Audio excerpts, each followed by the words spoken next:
Thomas looked desperately toward the door where Du Bois had fled, realizing he had been abandoned by his co-conspirators like a sacrificial offering to the people's rage. The colonial architecture that had once intimidated citizens now seemed to tower over him accusingly. Every stone is a witness to his corruption. Ibrahim finally stood up and the crowd fell silent, waiting to hear the words of the man who had exposed the rot at the heart of their justice system. Ibrahim walked slowly toward the judge's bench, each step measured and deliberate like a general surveying a conquered battlefield. The crowd parted before him with reverent silence, understanding they were witnessing a moment that would be remembered for generations. Thomas cowered behind his desk, the elevation that had once made him seem powerful now making him look like a trapped animal on display.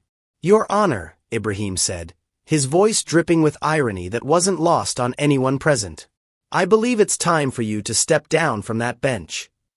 The words hung in the air like a royal decree, carrying the weight of popular mandate rather than legal authority. Even the sunlight seemed to shift, casting Thomas in shadow while illuminating Ibrahim's path forward. The gallery erupted in cheers as Ibrahim's challenge echoed through the courtroom like thunder rolling across the savannah. "Come down. Face the people," the crowd chanted, their voices unified in a demand that transcended legal procedure and touched something primal about justice and accountability. Thomas gripped the edge of his bench with white knuckles, his expensive education and judicial training useless against the moral authority of an awakened population. The security officers stepped aside, making it clear they would not protect a corrupt judge from the consequences of his actions. Ibrahim reached the base of the judge's platform, and looked up at Thomas with eyes that blazed with the fire of African dignity. "You wanted to fine me $500 million, he said, his voice carrying to every corner of the room. "But you cannot put a price on a people's freedom." The courtroom transformed into a forum of popular democracy as citizens began shouting their own verdicts against the compromised judge.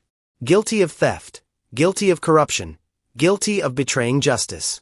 The accusations flew like arrows, each one finding its mark in Thomas's crumbling composure.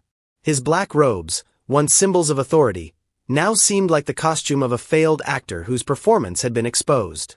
Ibrahim climbed the first step toward the bench, and Thomas actually recoiled, his chair scraping against the floor in a desperate attempt to maintain distance. The colonial order that had elevated corrupt judges above the people was collapsing in real time, brick by brick, lie by lie. The morning that had begun with Thomas's trap had become Ibrahim's triumph, a complete reversal that would echo across Africa. Thomas made one final desperate attempt to reassert his authority, standing up and pointing his gavel at Ibrahim like a weapon. "I am still the judge in this court," he screamed, but his words were met with derisive laughter from the gallery. Ibrahim smiled calmly and took another step up, now close enough to see the fear in Thomas's eyes behind his gold-rimmed glasses. "You were never our judge," Ibrahim replied, his voice soft, but carrying absolute authority. "You were just their puppet." The crowd roared its approval as the truth settled over the courtroom like morning light, burning away the last shadows of colonial deception. Thomas dropped his gavel, the sound of it hitting the floor, marking the end of his corrupt reign and the beginning of something new. Ibrahim stood at the judge's bench, no longer as a defendant, but as the voice of his people's triumph over corruption. The morning sun streamed through the tall windows, casting golden light across a courtroom transformed from a temple of colonial justice into a symbol of African sovereignty. Thomas had fled through a back door, abandoning his robes and his fraudulent authority like a thief escaping in the night. The crowd erupted in celebration, their voices rising in traditional songs of victory that had been sung by their ancestors after great battles. Children who had witnessed this historic moment would tell their grandchildren about the day a young president exposed the lies that had bound their nation. The $500 million fine lay forgotten on the floor as worthless as the corrupt system that had produced it. Citizens poured out of the courtroom and onto the streets, carrying the news of victory to every corner of Ouagadougou like wildfire spreading across dry grass. Market women emulated with joy, their voices echoing off the colonial buildings that had once intimidated them but now seemed diminished in their power. Students raised flags high above their heads, the red, green, and yellow colors brilliant against the clear morning sky. The diplomatic cars that had arrived with such confidence now slunk away like defeated predators. Their occupants make frantic phone calls to report the failure of their carefully laid plans. Ibrahim emerged from the courthouse to find thousands of supporters gathered, their faces alive with the hope of a people who had reclaimed their dignity. The sound of their celebration carried across the city like a new national anthem. The foreign journalists who had come to document Ibrahim's downfall instead found themselves reporting on the collapse of a corrupt judicial conspiracy. Camera crews captured scenes of ordinary citizens dancing in the streets, their joy infectious and their message clear to the world watching. The mining contracts that had seemed so unbreakable that morning were now exposed as fraudulent documents designed to steal a nation's wealth. Ibrahim addressed the crowd from the courthouse steps. His words simple but powerful. Today we proved that no amount of money can purchase the soul of a free people. His voice carried across the gathering like a prayer answered like rain after a long drought. The revolution that had begun in a courtroom had spread to the streets and would soon reach every village in Burkina Faso. As the sun climbed higher in the African sky, it illuminated a new chapter in the story of a people who had refused to be silenced by corruption and intimidation. The courthouse behind Ibrahim no longer represented colonial domination, but stood as a monument to the power of truth over lies. Justice over greed. Children ran through the crowds with homemade flags, their laughter mixing with the voices of their elders in a symphony of liberation. The $500 million trap had become a $5 billion victory. Not in money, but in dignity, sovereignty, and the unbreakable spirit of Africa. Thomas's gavel would rust in some forgotten drawer, but the echo of Ibrahim's words would ring through history. The dawn that had threatened to bring darkness had instead brought the brightest light Burkina Faso had seen in generations. Ibrahim Traoré turned a $500 million trap into Africa's greatest victory against judicial corruption, proving that truth always defeats money and manipulation. What did you think of this incredible courtroom showdown? Subscribe for more stories of African leaders fighting colonial schemes and share your thoughts in the comments below. Photographs of the judge's mansion flashed across phones in the gallery as citizens shared the shocking revelations in real time. Thomas banged his gavel desperately, his authority crumbling like ancient walls under the assault of truth and transparency. "These proceedings are out of order," he shouted, but his voice was drowned out by the righteous anger of the people. Du Bois was already packing his briefcase, preparing to abandon his compromised ally like a sinking ship. The morning sun streaming through the windows seemed to spotlight every bead of sweat on Thomas's guilty face. Several court officers exchanged uncertain glances, unsure whether to follow orders from a judge whose integrity was dissolving before their eyes. Thomas stood up abruptly, his black robes billowing as he pointed an accusatory finger at Ibrahim, desperation replacing his earlier arrogance. "You cannot prove those allegations," he screamed. But the documents spread across the defendant's table told a different story. The gallery was now a sea of angry faces, citizens who had trusted the justice system and found it rotten to the core. Ibrahim remained calm in the center of the storm, his moral authority growing stronger as Thomas's legal authority crumbled. "Your Honor, the only criminal in this courtroom is sitting behind that bench," Ibrahim declared, his words echoing like a final judgment.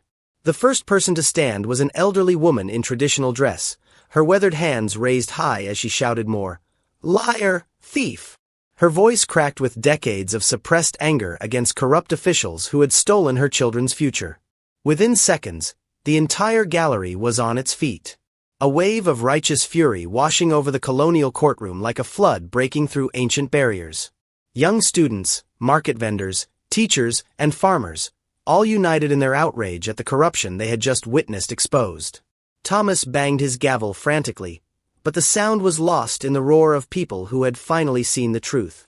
The bailiffs looked helplessly at each other, unsure whether to restore order or join the uprising themselves. "Down with corrupt judges! Down with colonial thieves!" The chant began in the back rows and spread like wildfire through the crowd.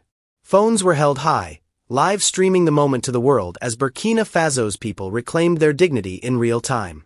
The diplomatic section huddled together like frightened animals, their carefully laid plans dissolving in the face of popular resistance. Several court officers removed their caps, refusing to enforce the authority of a judge they now knew was bought and paid for. Ibrahim watched the scene with quiet satisfaction, knowing that truth had a power no amount of money could silence. The colonial architecture of the courtroom seemed to shake under the weight of voices that had been suppressed for too long. An old man with tribal scars pushed forward, pointing directly at Thomas with a gnarled finger that had worked the gold mines for 40 years. You stole the gold from under our feet, and now you want to steal our president, too. His words cut through the noise like a prophet's declaration. Market women began ululating, their traditional calls of celebration mixing with the angry chants to create a symphony of resistance. The French lawyer, Du Bois, tried to slip toward the exit, but found his path blocked by citizens who recognized him from the documents Ibrahim had displayed. Thomas's law clerk stood up and walked out, her resignation clear in every step, as she abandoned her compromised position. The people had found their voice, and it was deafening in its power and unity. The courtroom had transformed from a temple of imposed justice into a forum of popular uprising. The colonial order crumbling under the weight of exposed corruption. Children who had skipped school to witness history were now seeing their parents and grandparents stand up to power in ways they had never imagined possible. Ibrahim remained seated, letting the people's anger wash over the courtroom like cleansing rain after a long drought. Thomas clutched his gavel like a weapon, but realized it was powerless against the moral authority of an awakened population.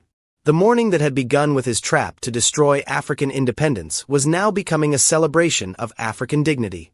Outside, the sounds of gathering crowds suggested that word was spreading beyond the courtroom walls. The revolution was no longer contained. Judge Thomas stood behind his bench like a cornered animal, his black robes offering no protection from the storm of accountability swirling around him. "I order this court to come to order," he screamed, his voice cracking under the pressure. But his words were swallowed by the righteous anger of the people. The bailiffs had stopped trying to control the crowd, some openly nodding in agreement with the chants echoing off the colonial walls. Thomas's gavel lay forgotten on his desk, as useless as a broken sword in the hands of a defeated general. Sweat poured down his face as he realized the authority he had wielded for years was evaporating like morning mist under the African sun. His eyes darted frantically around the courtroom, searching for an escape route that didn't exist. "Security! Clear this courtroom immediately," Thomas commanded.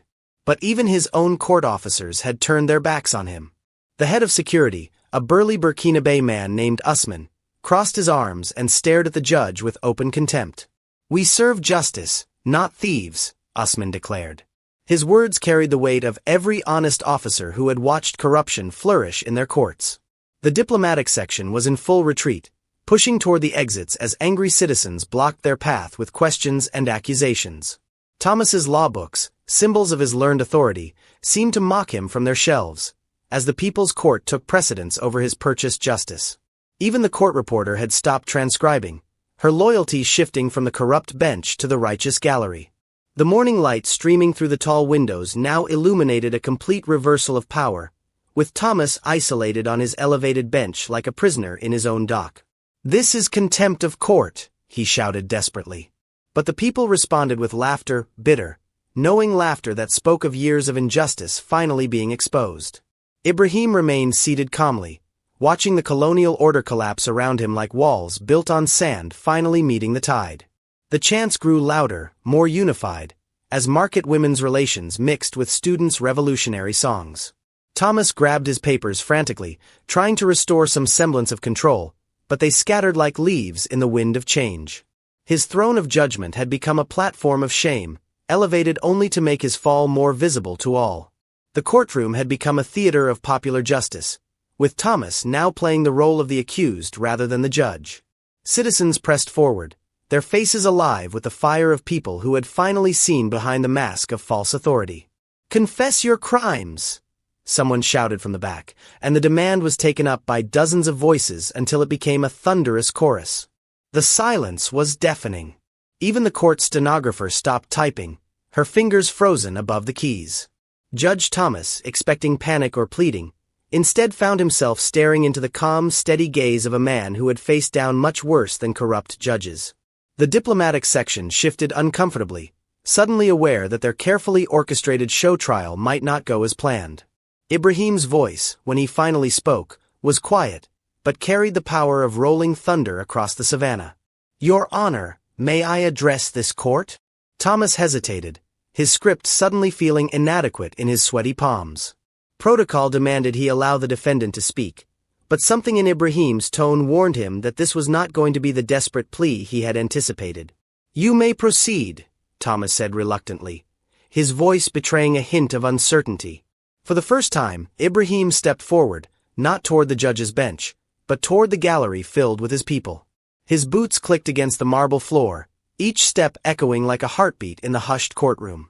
The morning light streaming through the tall windows seemed to follow him, casting his shadow long and strong across the colonial tiles.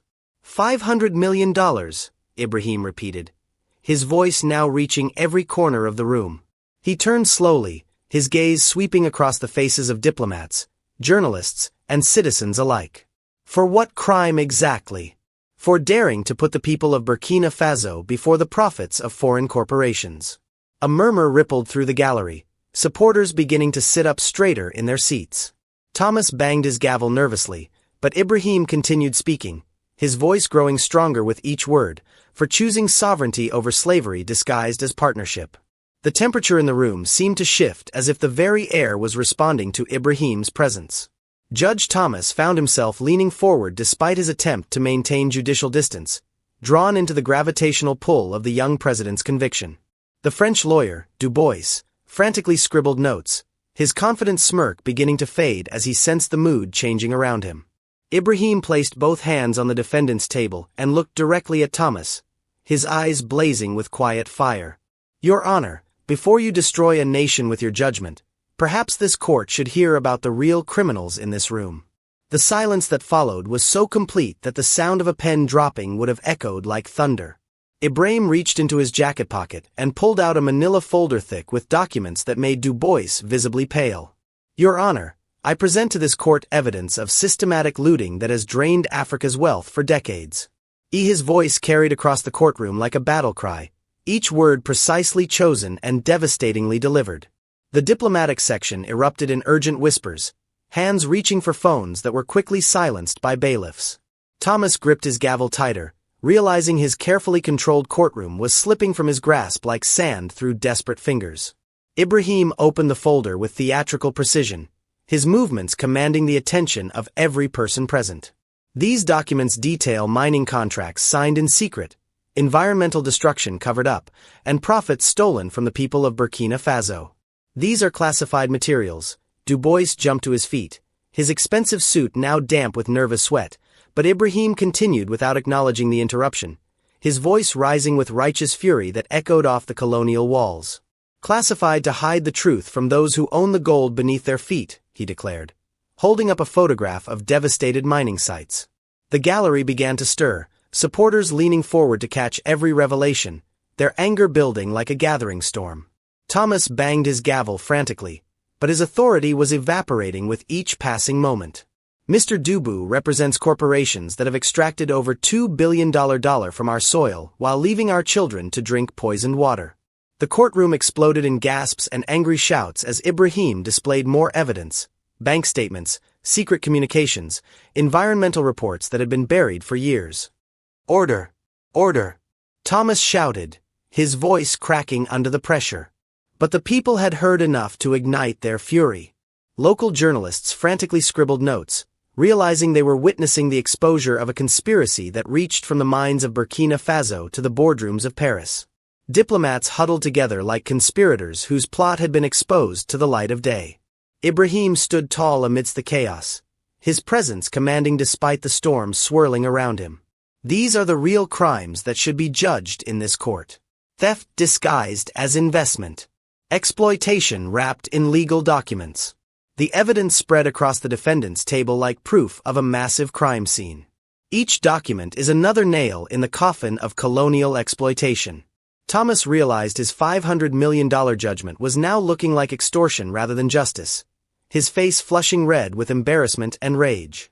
The gallery was on its feet now, supporters chanting Ibrahim's name, while others demanded answers from the squirming diplomatic section. Du Bois attempted to gather his papers and retreat, but Ibrahim's voice cut through the noise like a sword through silk. Your Honor, I submit that this court lacks the moral authority to find people fighting for their freedom. The words hung in the air like a challenge that could not be ignored, transforming the hunter into the hunted.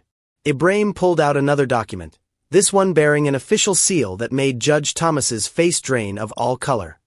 Your Honor, perhaps the court should know about your own financial interests in the Curry gold mine, Ibrahim announced, his voice cutting through the chaos like a blade.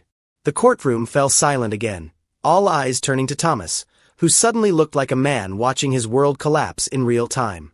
Du Bois frantically gestured for Thomas to stop the proceedings. But it was too late. The truth was spilling out like water from a broken dam. The diplomatic section exchanged panicked glances, realizing their carefully chosen judge was now a liability rather than an asset. Thomas gripped the edge of his bench, his knuckles white with the strain of trying to maintain composure while his past sins came to light. Bank records show regular payments of $50,000 monthly to Thomas Holdings LLC, Ibrahim continued, his voice steady and relentless as morning rain. The gallery erupted in angry shouts, supporters now understanding the full scope of the corruption they were witnessing. Local journalists scribbled furiously, knowing they were documenting one of the biggest scandals in the country's judicial history. Thomas's law clerk, a young Bakaina Bay woman, stared at her boss with disgust and disbelief written across her face. Motion to dismiss based on judicial conflict of interest. Ibrahim's lawyer, Fatu, shouted above the noise. The judge, who had seemed so powerful moments before now, looked like a small man caught in a very large lie. The evidence kept flowing as Ibrahim revealed Thomas's luxury home purchase in Virginia, funded by mining kickbacks over the past 3 years.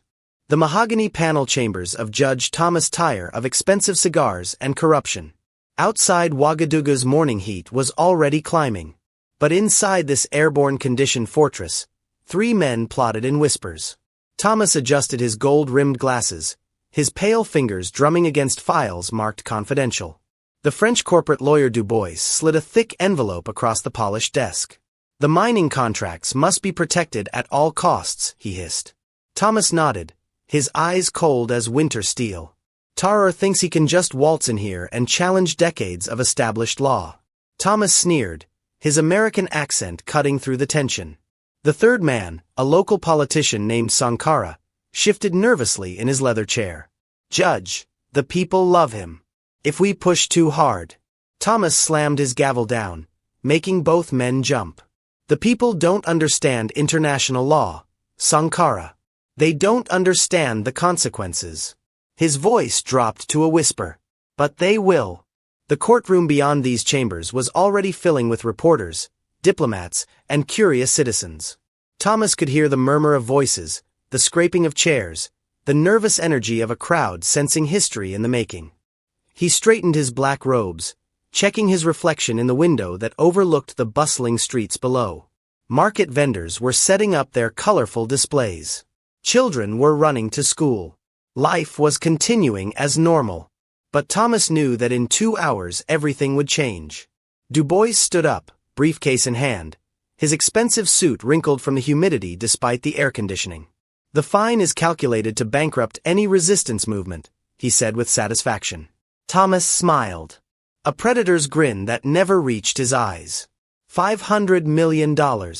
Even a revolutionary can't survive that. He walked to his desk, picked up the prepared judgment, and felt its weight. Today, he would crush the spirit of a man who dared to challenge the old order. The courthouse steps were packed with supporters waving Burkina Faso flags, their red, green, and yellow colors brilliant against the morning sun.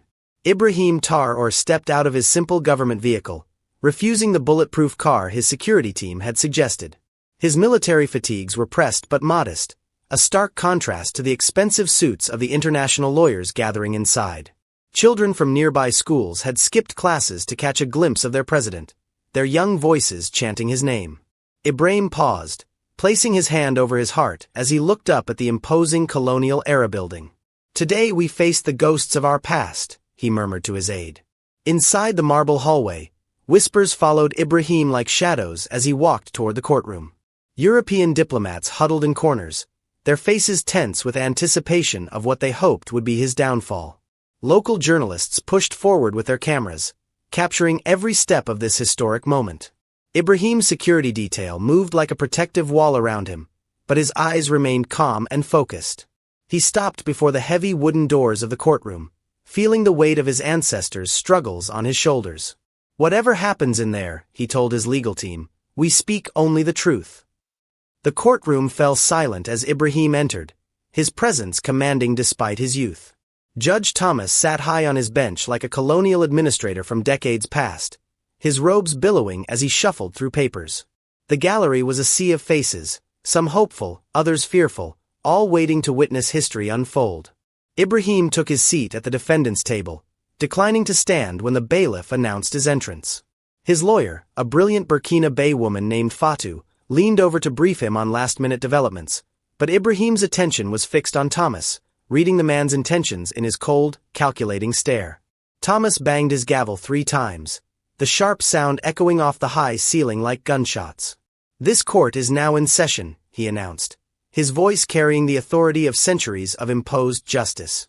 Ibrahim straightened in his chair, his hands folded calmly on the table before him. Around him, the tension was thick enough to cut with a knife, but his breathing remained steady and controlled. He had faced coups, assassins, and international pressure before. Today would be no different. As Thomas began reading the charges, Ibrahim closed his eyes briefly and said a silent prayer for his people. Judge Thomas cleared his throat dramatically, savoring the moment like a predator about to strike its prey. The courtroom held its collective breath as he lifted the prepared judgment. His hands steady despite the magnitude of what he was about to unleash. "President Traoré," he began, his voice dripping with false authority. "This court finds you in violation of international mining agreements signed by previous administrations."